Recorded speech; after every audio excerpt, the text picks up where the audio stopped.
Misalnya saya diprotes kiai, saya pernah juga diprotes. Gus, umat kok mbok latih guyu, padahal mereka maksiate akeh, hutangnya akeh, gini-gini. Karena kamu menyifati orangnya. Kalau menyifati orangnya sampean guyu haram. Utang jatuh tempo, sampean gak mikir dosa ndak? Dosa. Jadi kiai muridnya goblok kok kiai ini kurang tahajud itu ya dosa. Jadi kiai kok muridnya goblok tenang wae. Sementing untuk soanan, itu amatir ya kan. Mestinya cara berpikir dibalik. Rahmatullah wasi'ah, rizkuhu ya wasi', fadluhu wasi'. Sampai wong sumpek wae iso guyu. Jika kita ini sudah objek, meskipun ilmu ini agak jelimet, tapi bagi ahlinya ini ma'ruf. Kalau sampean nggak paham berarti nggak ahlinya. Bukan menyangkut melegalkan kabiroh, bukan menyangkut mengesahkan orang Islam dosa besar, karena nanti dapat syafaatnya Rasul. Cara berpikir jangan gitu. Nanti kamu mentasjek memberanikan orang melakukan maksiat berdasar iktimat syafaati Rasul. Itu jangan gitu cara berpikir, dibalik apa? Syafa'atu Rasulullah awsa'u wa awsa'u. Sangat lu, sehingga saking luasnya sampai yang tukang maksiat saja kebagian. Sama rahmatnya Allah Ta'ala itu wasi'ah, rizkinya Allah ya wasi', sampai wong nganggur ya iso mangan. Nah begitu juga rahmatnya Allah Ta'ala itu wasi'ah, sampai wong sing sumpah utangnya agak ya iso guyu. Agama Kristen itu diterima di Eropa di mana-mana. Di antara sebabnya adalah karena orang dijamin masuk surga. Orang kayak apa faseknya tetap kalau mati bersama. Kita enggak, sudah kiai, sudah mulang terus masih didoain. Semoga amal baiknya diterima, amal buruknya masih ngeper apa? Dan itu santri saya nanti kalau ziarah saya dengan ya Allah ampuni Gus Bah ampuni. Ini kan ngenyek orang itu maksudnya. Maksudnya bukan, makanya saya pernah ketemu orang yang berfaham Wahabi. Dia nuduh kalau orang doa ke mayit itu minta sama mayit. Saya bilang, saya saja yang jadi mayitnya nggak siap. Kok bisa? Doanya itu doa ngeper. Masa sama gurunya bilang gini, Allahumma ingkana muhsinan fazid fi ihsani wa ingkana musian. Masa gurunya ditaklek? Jadi dia tidak yakin betul kalau gurunya muhsin. Masih ditaklek, jika guru saya baik maka gini ya Allah, jika guru saya buruk maka gini. Loh saya tuh gak pernah doain Mbah Mun gitu, tak anggap gak sopan. Jadi kalau saya berdoa ya Allah jenengan idzihi apa ya, jenengan balas lah idzihi anna anil muslimina khairan kasira wa antal ghafurur rahim wa anta gitu. Saya gak tegom ini wa ingkana musian. Jadi kayak ada sopan ya. Loh kalau aku yang mati sapi lagi. Tak balik malah. Ingkana musian. Malah ada terusannya bahwa kadalik. Jadi makanya mereka kan sering pakai dalil. Andai kan tradisi itu benar, maka yang paling pertama melakukan itu sahabat. Selalu mereka berargumentasi kalau itu tradisi yang benar, maka pertama yang melakukan itu sahabat. Ya gak mungkin sahabat masa bilang ke Nabi ingkana bisa kafir berat kan? Masa kesolehannya lu andai kan Abdul Qadir wafat di mana ini ngomongin Beduk, saya tidak akan berdoa seperti itu. Oh bisa marah Abdul Qadir jalan. Masa kesalahan beliau di ingkana musinan sama ingkana musinan. Jadi orang tuh harus mikir. Jadi saya dengan bukan berarti Gus Bah bid'ah menciptakan doa baru. Ini bukan urusan menciptakan. Orang yang punya sopan spontan seperti itu. Ini bukan urusan modifikasi doa Anda. Makanya kenapa para nabi itu tidak disolati dengan cara seperti itu. Langsung assalamualaikum ya Rasul. Assalamualaikum ya Abu Bakrin, assalamualaikum ya Umar. Enggak mungkin kita mengatakan ya Abu Bakrin, ya Allah, ingkana. Masa Abu Bakar di ingkana? Kalau dia, bukan kalau beliau ashabu Rasulillah, pasti orang Sayyid itu dzurriyyatu Rasulillah, pasti al-Tahirin al-Mutahhari. Guru-guru kita ini guru-guru kita. Jadi tolong doa itu. Nah, kalau terpaksa doa wa ingkana musian, anggap saja hafalnya hanya itu, tapi jangan dijiwai apa? Jangan apa? Dijiwai. Kalau ditanya, "Lho Gus ini orang soleh kok doanya wa ingkana musian?" Itu kan guru jenengan, apalku ikut tok.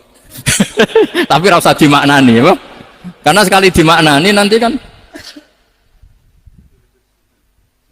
Jadi ini urusan etika, urusan rasa. Saya teruskan ya. Karena jadi saya mohon sekali, apa-apa itu ada aturannya. Ada aturannya. Ya tentu kita ikut masal saja. Semua selain Nabi, selain para wali kita nggak apa-apa. Doa wa ingkana musinan, ingkana musian. Tapi di hati kita sebetulnya ketika mengatakan ingkana musian itu coro Jawa hanya rapalan. Rapalan itu ya sudah ngomong saja, tapi nggak usah apa? Nggak usah dijiwai ya. Yang dijiwai kita adalah sifat ghafurnya Allah. Bukan status mayitnya, tapi sifat ghafurnya Allah. Karena kata musik itu kan nggak nyaman. Makanya Nabi itu hebatnya Nabi, ya tentu karena bentukan Allah Subhanahu wa taala. Adabani Rabbi fa ahsana ta'dibi. Itu kalau nyifati tentang keburukan orang mukmin itu diikutkan sifat ghafurnya Allah. Jadi misalnya gini, kalimatnya liyukaffirallahu anhum aswa'al ladzi amilu. Atau sebagian ayat misalnya wa yukaffiru anhum sayiatihim. Jadi sebetulnya kalau terpaksa mengatakan orang itu buruk, itu sebenarnya dari Allah dulu kita mengatakan Allah itu zat saking baiknya itu mengampuni salahnya seseorang. Jadi nyifati Allah dulu, Allah saking baiknya itu mengampuni salahnya orang-orang baik. Karena orang-orang baik juga manusia, Ustadz juga. Tapi lebih ke nyifati ke Allahnya. Kalau kita kan enggak, lebih tertarik nyifati mayitnya. Sehingga kita di hati itu mayit kira tak jalan sepuro tuntas kayak gitu.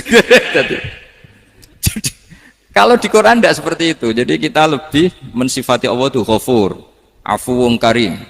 Makanya seperti doa-doa kita kalau Ramadan begini, Allahumma innaka afuwun karim tuhibbul afwa, baru bakas fa'fu. Jadi ada aturannya. Meskipun ilmu ini agak jelimet, tapi bagi ahlinya ini ma'ruf. Kalau sama nggak paham berarti nggak ahlinya. Jadi ilmu ini agak jelimet, tapi ma'ruf. Nah, sehingga Rasulullah kalau kita meyakini syafaat Rasulullah SAW, itu cara berpikir harus kita balik. Misalnya begini, wong Islam nakale ngono, penggaweane maksiat kok disafaati Kanjeng Nabi kurang penggawean. Caranya berpikir jangan gitu. Kalau gitu kayak mari mangkal, wong nakale ngono kok untuk syafaati Kanjeng. Tapi cara berpikir gini, syafaatu Rasulullah itu wasi'ah, luas sekali. Syafaatu Rasulillah ghairu munhasirah, tidak terbatas. Syafaatu Rasulillah itu lebih sakti ketimbang dosanya umatnya. Semua ulama dulu kalau nyifati Allah juga gitu. Allahumma misalnya maghfiratuka awsa'u min dzunubina.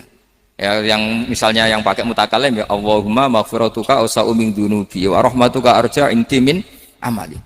Jadi jangan kitanya dulu. Kalau kitanya dulu kan nyifati kita dosa banyak. Itu sama ndak usah ngaku, sudah tahu semua.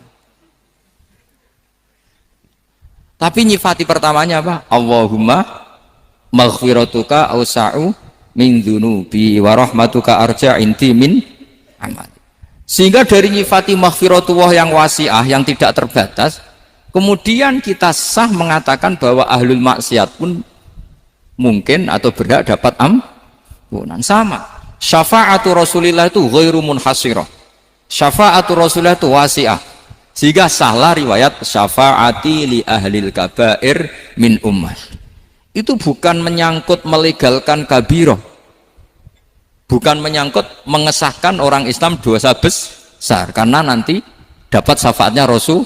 Cara berpikir jangan gitu, nanti kamu mentasjek memberanikan orang melakukan maksiat berdasar iktimat syafaati Rasulullah. Itu jangan gitu, cara berpikir dibalik apa?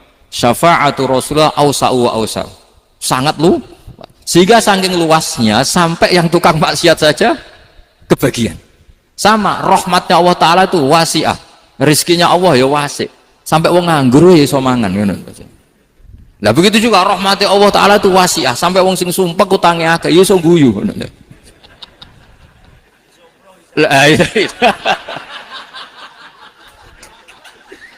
Tapi kalau dibalik, misalnya saya diprotes kiai, saya pernah juga diprotes, Gus umat kok mbok latih guyu, padahal mereka maksiateh akeh, hutangnya akeh, gini-gini.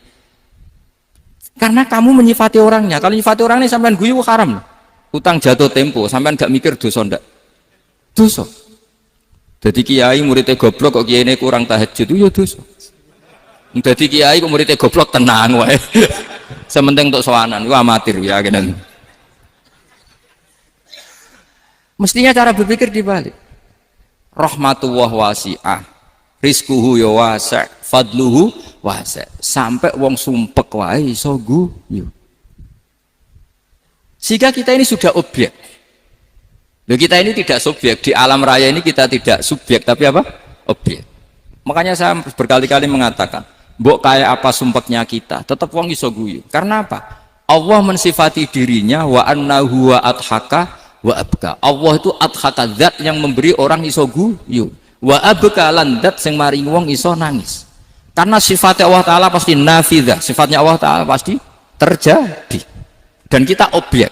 Makanya wong sumpek utange akeh, bojo ora percaya, tangga ora percaya, nak guyu banter-banter.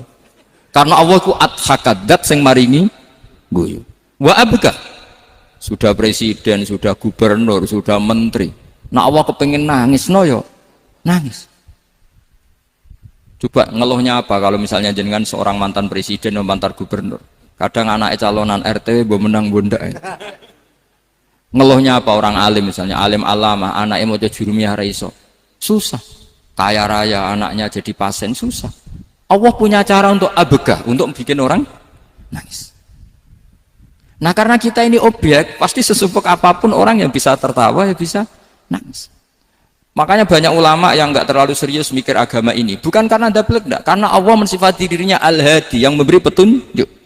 Kita nggak ditunggoni Kanjeng Nabi, nggak ditunggoni Wali Songo, nggak ditunggoni para Alawin yang dulu, nggak ditunggoni Habib-Habib yang kayak Said Abdul Al-Haddad.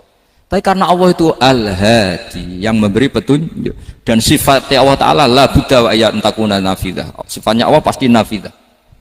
Amerika kayak apa liberalnya, sekarang trennya juga banyak yang masuk Islam. Kampung-kampung pedalaman nggak ada kiainya, cukup mudin.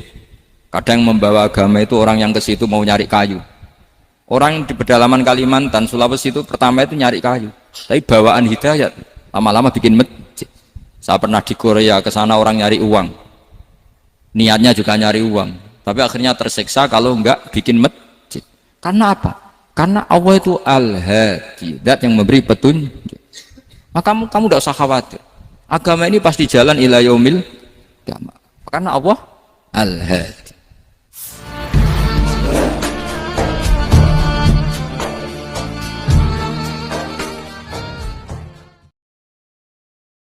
Makan mie demi hemat.